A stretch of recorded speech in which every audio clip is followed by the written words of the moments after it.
Gloria al Señor. Entonces, hermanos, esta es la lectura de hoy. Primer libro de Reyes, capítulo 13, del versículo 7 al 10. Ahí estaremos hablando la palabra del Señor, y el tema de hoy lo he titulado Misión con restricción. ¿Qué cosa es una restricción?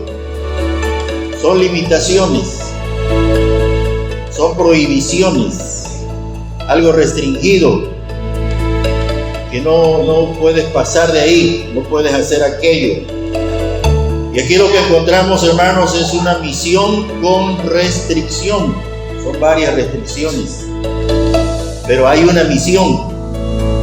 Si leemos de nuevo, ahora bajo este tema, bajo este título, vea usted cómo dice el texto: y el rey dijo al varón de Dios: ven conmigo a casa y comerás, y yo te daré un presente.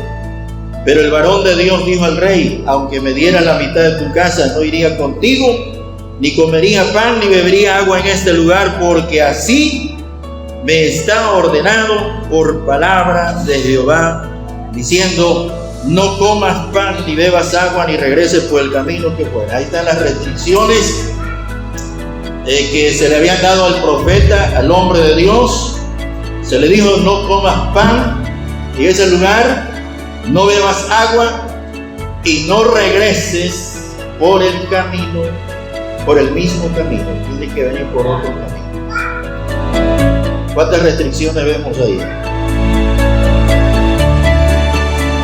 Por lo menos 2 o 3. No comas pan. 1. No bebas agua, porque se le pudo haber dicho: no comas pan, y él dijo: bueno, pero puedo tomar agua. Entonces le dijo: no comas pan, no bebas agua en ese lugar. ¿Y cuál es la otra restricción que se le puso? No regreses por el mismo camino. Busca otro camino, no puedes regresar por el mismo camino. ¿Y cuál es la misión? Se le dio una misión al hombre de Dios, al varón de Dios. No sabemos, la Biblia no lo dice. No dice cuándo, no dice cómo se le apareció Dios a este varón. No se dice. No sabemos. Es más, a este hombre solamente se le llama el varón de Dios. Dice el versículo 1: he aquí que un varón de Dios. Y el varón de Dios era un profeta, era un hombre de Dios, alguien que venía a hablar una palabra de Dios. Pero si nos damos cuenta, aquí era un anónimo, no tiene nombre. Posiblemente tenía a su esposa, sus hijos. Eso lo podemos nosotros imaginar, especular. Pensamos que posiblemente tenía una bonita casa donde él vivía. Tenía posiblemente un estilo de vida, una forma de vivir, un modo de vida. Quizás se dedicaba a pastorear ovejas, a labrar el campo, o las labores más conocidas en ese tiempo: hacer muebles, hacer tal vez vasijas, alfarero. No sabemos a qué se dedicaba este hombre. Tampoco sabemos cuántos años tenía.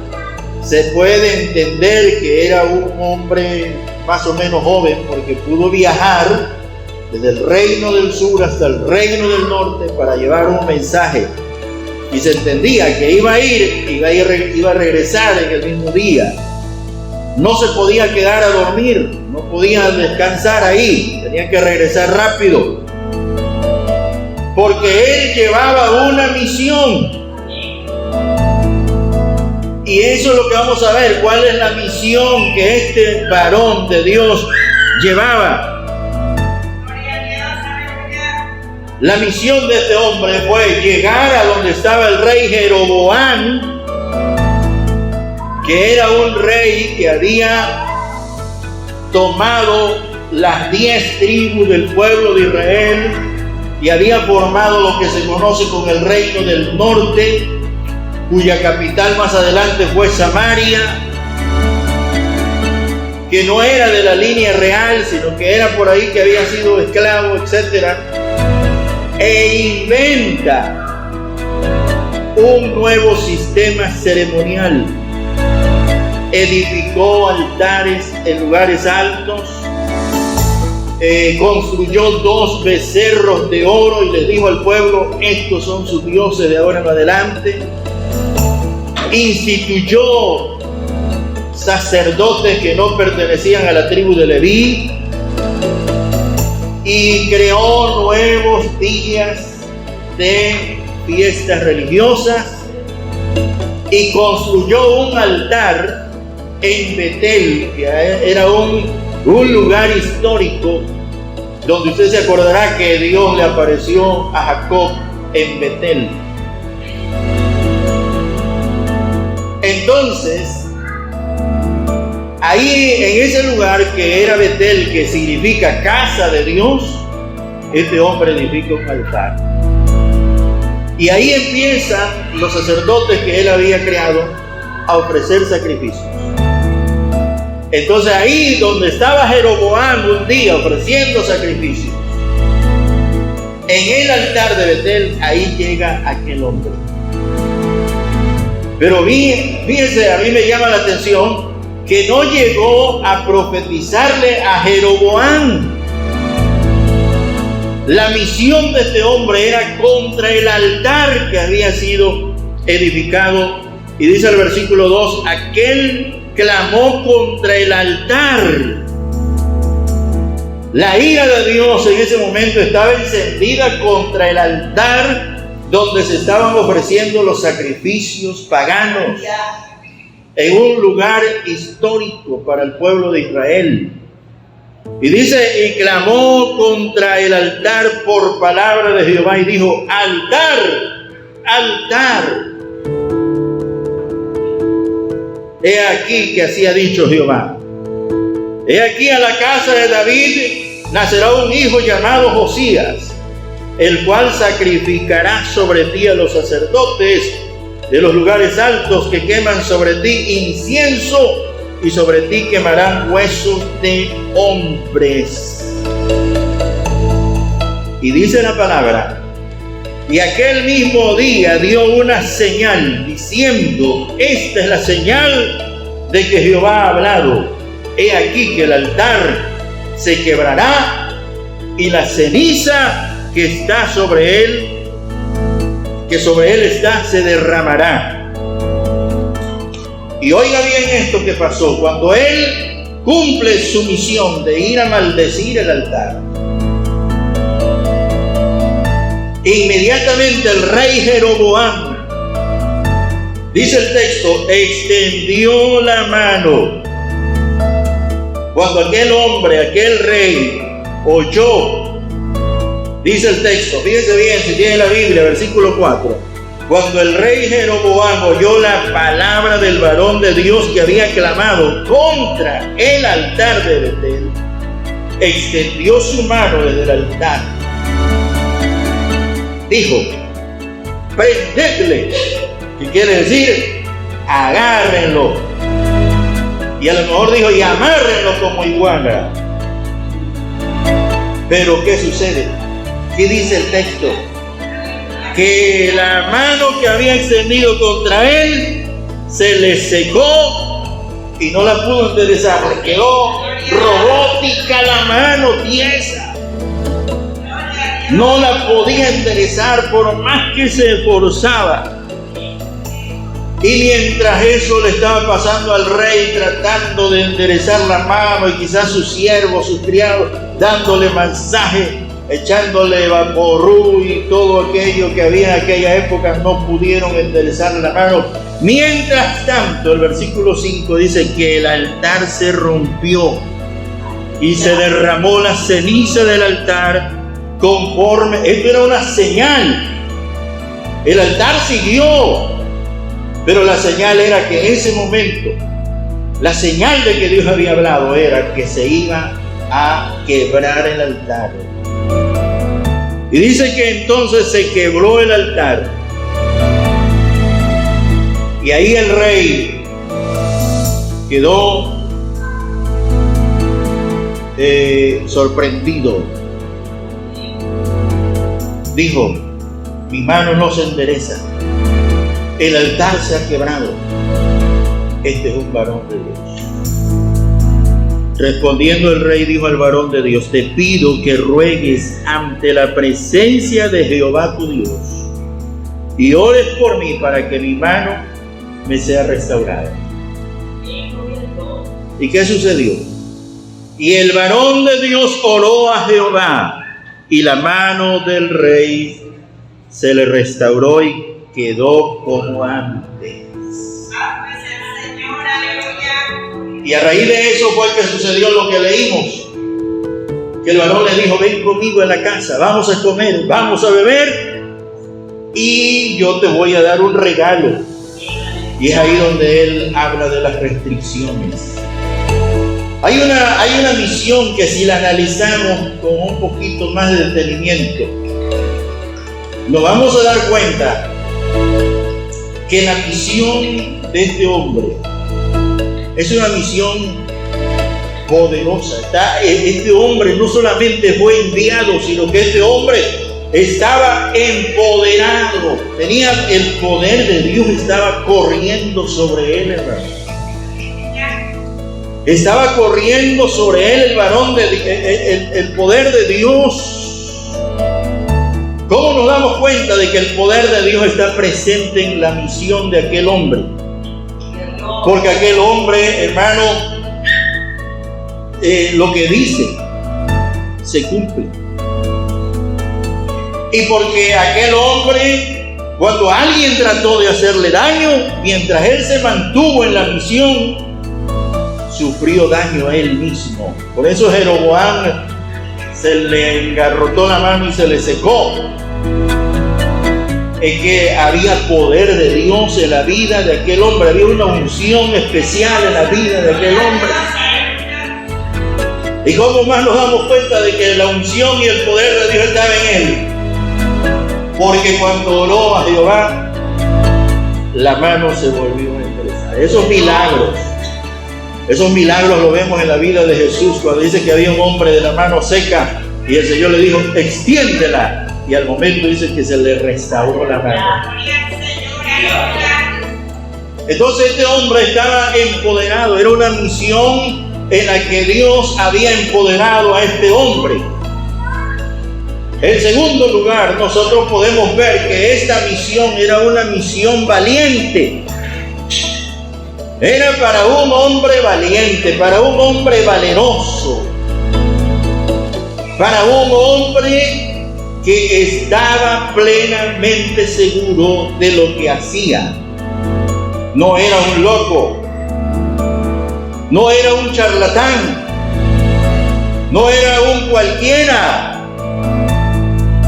Era un hombre valiente que sabía dónde estaba parado, que sabía a quién lo había enviado, que conocía a Dios, que podía pararse delante de un rey para hablar palabra y para declarar una maldición sobre un objeto idolátrico sin temer las consecuencias.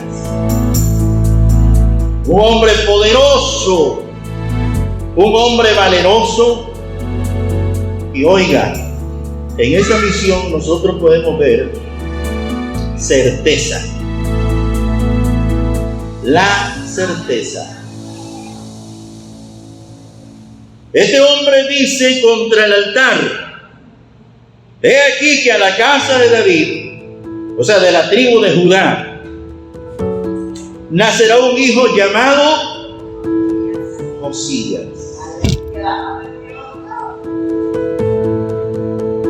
Y que él dice: sacrificará sobre ti a los sacerdotes de los lugares altos, que queman sobre ti incienso, y sobre ti quemarán huesos de hombre. Les digo, esta profecía tiene una certeza tremenda. Es una misión. ¿Se cumpliría esto? ¿Qué dicen ustedes? ¿Será que esto se cumplió? Sí, porque todo lo que Dios ha prometido se cumple. Todo lo que Dios ha dicho se cumple. Y un día nació un niño y le pusieron Josías. Y a la edad de 8 años ocupó el trono de Judá. ¿Dónde vemos eso? Y eso, hermano, no pasó al otro día. No pasó de aquí a un año. No pasó dentro de 20 años. No pasó dentro de 50 años. No pasó dentro de 60 años. Pero pasó. En el segundo libro de Reyes, capítulo 23, versículo 15 al 16, usted lo puede leer tranquilamente en su casita, en su sillón reposero. Ahí puede leer la historia de Josías, la reforma que hizo Josías y cómo destruyó el altar de Betel y quemó los huesos sobre ese altar. ¿Se cumplió o no se cumplió? Y se lo va a ver que sí se cumplió. Al paso de los años, porque dice la palabra que el cielo y la tierra pasarán, pero su palabra no pasará. Dice la palabra que se seca la hierba, se marchita la flor, pero la palabra del Dios nuestro permanece para siempre. Dice la palabra que como desciende de los cielos la lluvia y la nieve y no vuelve allá, sino que riega la tierra y la hace germinar y producir, y la semilla al que siembra y pan al que come, así será mi palabra, dice Jehová, no volverá a mí vacía, sino que hará lo que yo quiero que haga y será prosperada en todo aquello para que la envíe. Su palabra se cumple, tarde que temprano, es palabra viva, es palabra poderosa. Si Dios ha dicho que salvará a mi familia, Dios lo va a hacer porque Él no es hombre para que mienta, no es hijo de hombre para que se arrepienta. Lo que yo tengo que hacer es estar orando, estar clamando, diciéndole, Señor, cumple tu palabra. Si el Señor ha dicho que va a salvar gente, Él lo va a hacer porque Él no miente, Él es fiel, Él añade a la iglesia a los que serán salvos. Si el Señor ha dicho que te va a prosperar, Él te va a prosperar porque Él no se queda con ninguna de sus promesas. Él siempre respalda su palabra, Él siempre cumple lo que promete en su palabra. Entonces esto se cumple. Y es lo que podemos ver en la misión de este hombre. Una misión llena del poder de Dios. Una misión valiente en la que Él llega y cumple la palabra y que venga lo que venga. Y una misión donde había certeza de que se iba a cumplir lo que se estaba prometiendo. La misión. Pero esta misión, amado, esa misión tenía restricciones. Es decir, que el hecho de que este hombre haya hablado contra el altar y el altar se quebró porque sintió el poder de Dios. El hecho de que este hombre, cuando quiso ser agarrado, se le secó la mano al rey mismo, al rey. No a un criadito por ahí, al rey mismo. Dios le toca la mano y se la seca y luego se la restaura. El hecho de que él haya dicho nombre, como dicen por ahí, santo y seña de lo que iba a suceder, no le daba licencia para hacer lo que se le diera la gana. Había restricciones. Y quiero decir que nosotros también hemos recibido un gran poder. ¿Acaso no? ¿No es eso lo que dice el Señor en el libro de Hechos, capítulo 1, versículo 8? Cuando dice: pero recibiréis poder cuando haya venido sobre vosotros el Espíritu Santo, y me seréis testigos en Jerusalén, en toda Judea, en Samaria, hasta lo último de la tierra. ¿Qué es lo que hemos recibido? Poder, autoridad, derecho de movernos en el nombre de Jesús. ¿Acaso no dice el libro de de Marcos, en el último capítulo: y estas señales seguirán a los que creen? En mi nombre echarán fuera demonios, hablarán nueva lengua, tomarán en las manos serpientes, y bebieren cosa mortífera no les hará daño. Sobre los enfermos pondrán las manos y sanarán. ¿Ah? ¿Acaso no lo dice? Y no dice que sea el pastor, el evangelista de renombre, sino a todo aquel que cree. Estamos empoderados, tenemos autoridad como aquel varón de Dios, como aquel hombre que iba contra el altar. Y a nosotros se nos ha comisionado no solamente a ir contra un objeto, sino que dice la palabra que en el nombre de Jesús echaremos fuera demonios. Tenemos autoridad para expulsar espíritus inmundos, espíritus impuros de las vidas de la gente, espíritus que los atormentan. Tenemos autoridad para declarar libertad al cautivo, para que sea salvo, para que sea libre, al enfermo, para que sea sano. Aunque a veces no lo sabemos ni lo hemos notado, pero nosotros nos estamos moviendo en un terreno sobrenatural. Él está con nosotros. El Espíritu Santo está con nosotros. Nuestro Padre está tan cerca como de abrir nuestra boca y decir: Padre, ayúdame. Y ahí está el Señor. Tenemos poder. A semejanza de este hombre, tenemos una autoridad de ir y decretar, de declarar lo que puede suceder dentro de un tiempo. Hermano, pero había restricciones. Y eso es lo que se le olvidó al varón de Dios. Bueno, quizás no se le olvidó. Porque las cosas buenas, la misión que tenemos nosotros, no se nos olvida. ¿Sabe qué le pasó al varón de Dios? Se dejó engañar. Se dejó que alguien lo engañara. Que alguien viniera y le dijera mentira. Él ya la había librado, él ya había cumplido su misión.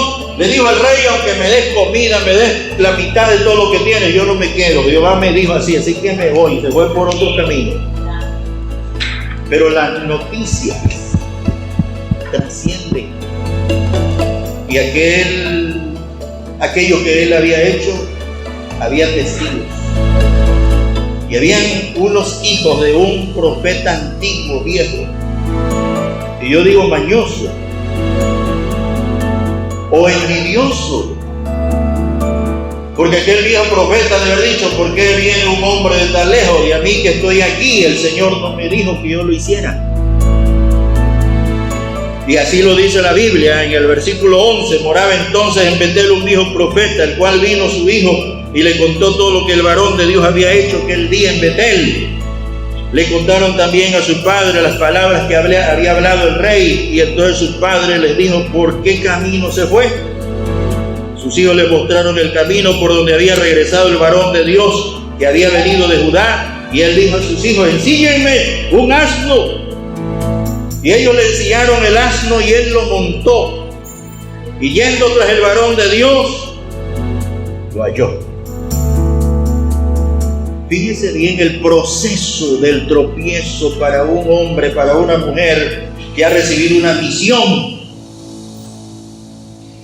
El diablo siempre va a tratar, hermano, de que tú no cumplas las restricciones, que tú te vueles la barda, que tú te vayas más allá de donde te está permitido,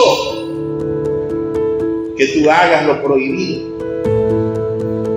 Y te va a presentar oportunidades aparentemente aceptables y provechosas para tu vida. Y te va a presentar trampas color rosa, trampas inofensivas. Te va a presentar tentaciones dulces. Nunca se te va a presentar como es en realidad. Porque en la realidad los demonios, el Señor dijo que son inmundos. Han de ser horribles. Pero no vienen así en esa calidad. Dice que el mismo Satanás se disfraza como un ángel de luz para tratar de engañarnos, para tratar de arrastrarnos hacia el pecado, hacia la maldad, hacia la desobediencia. Y entonces, hermano, dice la palabra que lo encuentra y le dijo: ven conmigo, vamos, come pan, bebe conmigo, vamos, regresa, yo no soy el rey. Y aquel hombre le dice lo mismo: yo no voy a poder volver contigo, no iré contigo a ninguna parte, no voy a comer nada, no voy a beber nada, porque el Señor dijo que yo no bebiera nada en este lugar. Y el versículo 17 y el versículo 18, y el otro le dijo mintiéndole, ahí está, el viejo mañoso le dice mintiéndole. ¿Y sabes cómo le mintió? Yo también soy profeta como tú. Y un ángel, oiga bien, y un ángel me ha hablado por palabra de Jehová diciendo: tráeme contigo a tu casa para que coma pan y beba agua. Y como dicen por ahí, él cayó redondito, no metió ni las manos, se dejó caer solo. Ahí ya no obedeció las restricciones que se le habían impuesto, porque vino alguien y lo engañó. Y como sabía que no lo iba a poder engañar, persuadir de otra manera, usó la palabra de Dios, usó a Dios, usó el ministerio. Cuando el diablo vino a Jesús, usó la palabra y lo llevó al pináculo del templo y le dijo: si eres el Hijo de Dios, tírate de aquí. Y ahí viene el Salmo 91, porque escrito está que Él va a mandar a sus ángeles para que te cubran, para que te protejan y no tropieces y no te pase nada. Si el Señor Jesucristo hubiera sido como este varón de Dios, le hubiera dicho: ah, bueno, pues si es así, esa es la palabra de Dios, ahí te voy a tierra.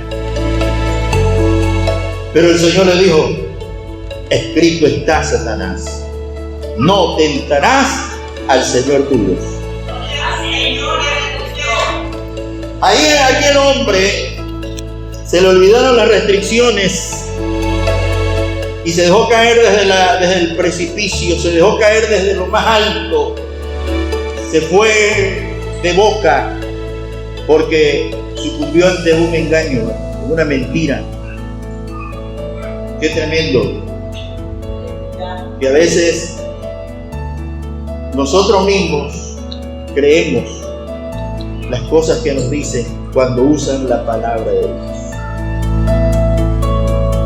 Cuando usan el Evangelio, pero dice el Señor en el libro de Gálatas, capítulo 1, si aún nosotros o un ángel del cielo les predicara otro Evangelio, sea anatema. Tenemos que saber cuáles son las restricciones que Dios nos ha dado. Han venido gente a mí a decir, hermano, ¿será que es que voy a una fiestecita y ahí van a dar? Le digo, pues si van a dar de eso que tú me estás enseñando, pues no vayas mejor. Porque es mejor que digan, aquí corrió, y no que digan, aquí cayó. Es mejor que te digan que eres cobarde, a que te digan que eres valiente, borracho y bebedor. Hay restricciones en el reino, queridos hermanos. Hay límites que nosotros no podemos pasar, porque el día que nosotros nos pasamos los límites que Dios nos ha establecido en su palabra, ese día vamos a empezar a sufrir las consecuencias en nuestro cuerpo, en nuestra familia, en nuestro medio ambiente, en nuestro entorno. Cuando nosotros nos traspasamos los límites, todo se desequilibra. Todo se echa a perder, todo empieza a podrirse, todo empieza a dañarse, porque nos hemos salido de los límites de Dios. Hay que regresar a los límites de Dios, hay que volver al terreno de Dios, hay que volver al perímetro de Dios para que se sanen nuestras heridas, para que se sanen nuestras relaciones, para que se afirme nuestra fe en Cristo. Aquel hombre pagó caro, hermano. Pagó caro. Ya no le voy a leer, usted lo puede leer en su casa. Se lo voy a decir rápido. Aquel hombre pagó caro el olvidar las restricciones. Su misión estuvo excelente. Todo estuvo bien, pero se le olvidaron las restricciones. Hubo alguien que lo engañó. Hubo alguien que le mintió. Y las consecuencias le vinieron inmediatamente.